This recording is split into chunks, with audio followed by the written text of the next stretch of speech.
6 December 1956 doctor आंबेडकरांचं परिनिर्वाण.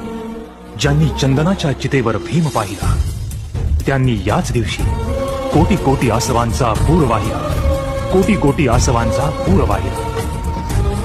सर्वांना क्रांतिकारी जय भीम आणि नमो बुद्धाय. हा संपूर्ण व्लॉग खूप स्पेशल आहे, कारण आज आहे 6 डिसेंबर, म्हणजेच महामानव विश्वरत्न डॉक्टर बाबासाहेब आंबेडकर यांचा महापरिनिर्वाण दिन. दरवर्षीप्रमाणे यावर्षीही देशाच्या कानाकोपऱ्यातून लाखो भीमसैनिक, भीमकन्या, भीम अनुयायी दादर चैत्यभूमी येथे बाबासाहेब आंबेडकर यांना मानवंदना देण्यासाठी येत असतात. ही जी तुम्ही अलोट गर्दी बघता, ही फक्त भीम अनुयायी नाही आहेत, तर यामध्ये असेही बरेच प्रकारचे बरेच समाजातल्या बऱ्याच जातीतले लोक आहेत की ज्यांच्यासाठी बाबासाहेबांनी खूप असे उत्तमोत्तम मोठे मोठे कार्य त्या समाजासाठी केले आहेत. आणि त्याचं भान ठेवून त्या समाजातल्या व्यक्तीसुद्धा दरवर्षी बाबासाहेबांना वंदन करण्यासाठी दादर चैत्यभूमी इथे येऊन भीम अनुयायी अलोट गर्दी करतात. हे दरवर्षी खूप नयनरम्य दृश्य असं दिसतं. दरवर्षी डॉक्टर बाबासाहेब आंबेडकर आणि सिद्धार्थ गौतम बुद्ध यांच्या भव्य दिव्य प्रतिकृती इथे साकारण्यात येतात. आणि दरवर्षी ह्या प्रतिकृती प्रत्येकाच्या मनातला एक केंद्रबिंदू आहे, जे बघून खूप मन प्रसन्न होतं. मुद्दामून हा व्लॉग मी यावर्षी बनवला आहे की जे कोणी आजपर्यंत 6 डिसेंबर किंवा 5 डिसेंबरला तुम्ही शिवाजी पार्कात जे आले नाही आहेत, किंवा ज्यांना आजही माहिती नाही की 6 डिसेंबरला किंवा 5 डिसेंबरला काय गर्दी असते, किती भीमसैनिक येतात, तर त्यांच्यासाठी हा स्पेशल व्हिडिओ आहे की ही अलोट गर्दी ही 5 डिसेंबरच्या रात्रीची आहे. देशाच्या व महाराष्ट्राच्या कानाकोपऱ्यातून ही आलेली अलोट जनता जरी असली तरी त्यांचा शिस्तबद्धपणा, सभ्य वर्तवणूक आणि स्वच्छ रस्ते हे नक्कीच पाहण्याजोगं असतं. तेही कचरा, घाण किंवा धूळ माती तुम्हाला बघायला मिळणार नाही. सो आता मी तुम्हाला घेऊन जात आहे प्रदर्शन व विक्री स्टॉलच्या इथे. तुम्ही बघू शकता की सुरुवातच पुस्तकांपासून झालेली आहे. हा पुस्तकाचा पहिला स्टॉल आहे त्रिरत्न बौद्ध महासंघ मुंबई इथला.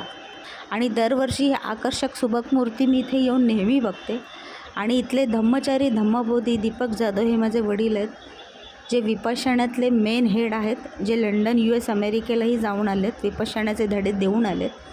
आणि जवळजवळ आपल्या आयुष्यातली 40 वर्ष त्यांनी धम्माला दिली आहेत आणि देत आहेत.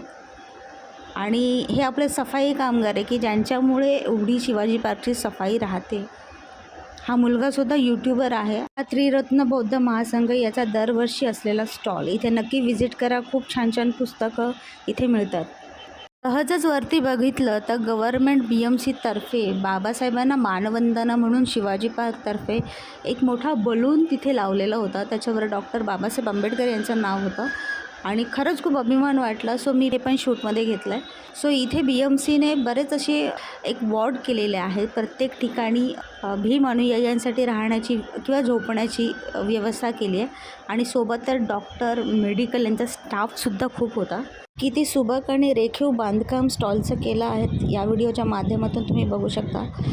व्हिडिओ बघतानाच तुम्हाला कळेल की कुठेही तुम्हाला घाण, धूळ किंवा अस्वच्छता दिसणार नाही.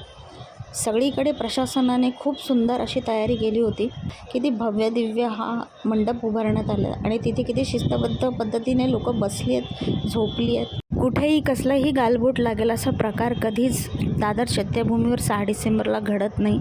याचं यावर्षीचं ही एक ताजं उत्तम उदाहरण आहे. ही अलोट गर्दी ही बाबासाहेबांसाठीच आहे, याचा मला सार्थ अभिमान आहे. मुद्दामून व्हिडिओमध्ये मी या पोलीस दादांनासुद्धा घेतलं आहे की तुम्हाला दाखवण्याचा हा मुख्य हेतू आहे की इथे जवळजवळ हफ्ताभर 24 तास आपले पोलीस बांधव, कर्मचारी तैनात असतात. कोल्हापूरचे राजश्री शाहू महाराज आणि डॉक्टर बाबासाहेब आंबेडकर. सो आता मैदानातून निघून आम्ही स्टॉलच्या दिशेने जात आहोत. सो ही स्टॉलची सुरुवात झालेली आहे आणि सुरुवातीलाच बाबासाहेबांच्या पुस्तकाचं प्रमुख दर्शन आपल्याला झालेलं आहे. शिका, संघटित व्हा, संघर्ष करा हे बाबासाहेबांचे वाक्य. जेवढं बाबासाहेबांना आपण मानतो तेवढंच आपण माता रमाई यांनासुद्धा मानतो. असं म्हणतात की प्रत्येक यशस्वी पुरुषाच्या मागे एका स्त्रीचा हात असतो आणि नक्कीच डॉक्टर बाबासाहेब आंबेडकर यांच्या मागे त्यांच्या पत्नी म्हणजे सौ माता रमाई यांचा हात नक्कीच होता. नक्कीच सांगावं असं वाटतं की बाबासाहेब आंबेडकर यांच्या इतपत आजही कोणी शिकलेलं नाही आहे. म्हणजे आज ज्याच्याकडे एक पदवी जरी आहे तरी तो घराच्या बाहेर ती पदवी मोठ्या तोऱ्याने मिरवून त्याची पाटी बनवून लावतो. पण बाबासाहेबांकडे जवळजवळ 32च्या वर डिग्र्या होत्या. बाबासाहेब नुसतेच मुंबईत नाही शिकले, तर बाबासाहेब देशाच्या कानाकोपऱ्यात जाऊन शिकलेत. जिथे बाबासाहेबांना वर्गात बसण्याची सुद्धा मुभा नव्हती किंवा प्रकाशात सुद्धा अभ्यास करण्याची मुभा नव्हती, त्या व्यक्तीने शिक्षणात असा इतिहास घडवला आहे की त्याचा इतिहास आजपर्यंत कोणीही मोडला नाही.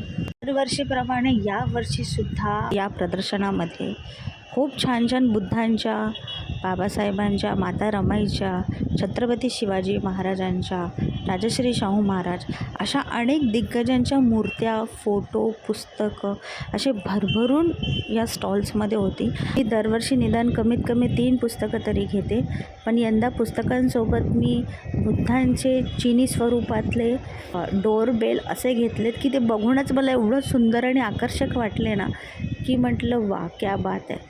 माझ्यासोबत काही भीमसैनिक महिलासुद्धा चिनी स्वरूपातल्या डोरबेल बुद्धांच्या घेत होत्या आणि त्यांचा जो काही गणवेश होता, जी काही निळी टोपी होती, जो त्यांच्या गणवेशातला भाग होता, ते बघून मला खरंच एक अभिमानास्पद वाटलं.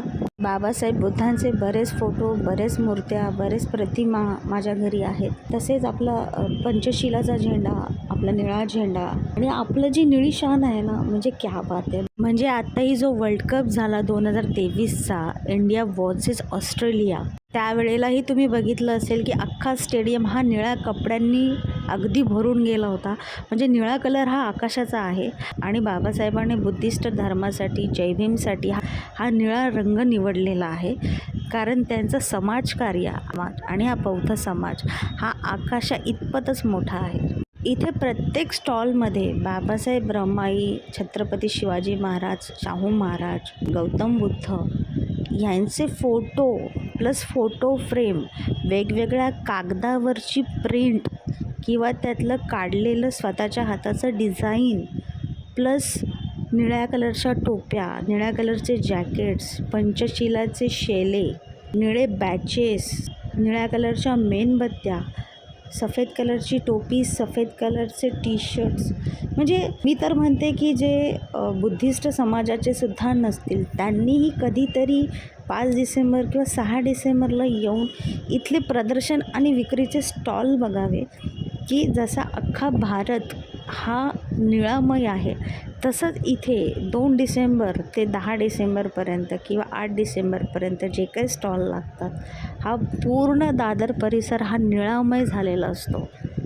म्हणजे अक्षरशः कुठून कुठून हे स्टॉलधारक आलेले असतात. म्हणजे मी तर काही स्टॉल मालकांनासुद्धा विचारलं आहे की काका आपण कुठून आलेला आहात किंवा ताई आपण कुठून आलेला आहात. तेव्हा प्रत्येकाकडून अशी उत्तरं मिळाली की काही लोक नांदेडवरून आले होते, काही लोक कोल्हापूरचे होते, काही लोक अमरावती, धुळे, नाशिक, पुणे, नागपूर या विभागातून मोठमोठ्या पंचधातूच्या बाबासाहेबांच्या, बुद्धांच्या मूर्त्या ट्रक भरून भरून घेऊन आले होते. आणि मी खरंच सांगते की चिनी मातीपासून ते अगदी चांदीच्या आणि पंचधातूच्या अशा मोठमोठ्या मूर्त्या या बघण्यासारख्या होत्या. आणि वजनाला बघाल तर एक मूर्तीसुद्धा आपण हातात घेऊ शकत नाही एवढी ती जड होती. तिथे हत्ती होते, घोडे पण होते, अशोक स्तंभ होते, पिंपळाच्या झाडाची प्रतिकृती होती, बुद्धांची प्रतिकृती, बाबासाहेबांची. म्हणजे क्या बात आहे. म्हणजे इथे विक्री होते म्हणून इतर महाराष्ट्रातल्या कानाकोपऱ्यातून व्यावसायिक आपापले सामान, आपापल्या मूर्त्या, आपापले फोटोज, आपापल्या प्रदर्शनाच्या वस्तू इथे घेऊन येतात. म्हणजे कलाकुसर काय असते, मेहनत काय असते ते या मूर्त्यांमधून आपल्याला बघायला मिळतं. बुद्ध हे शांतीचं प्रतीक आहे. सो बुद्धांची मूर्ती बघताना वाव.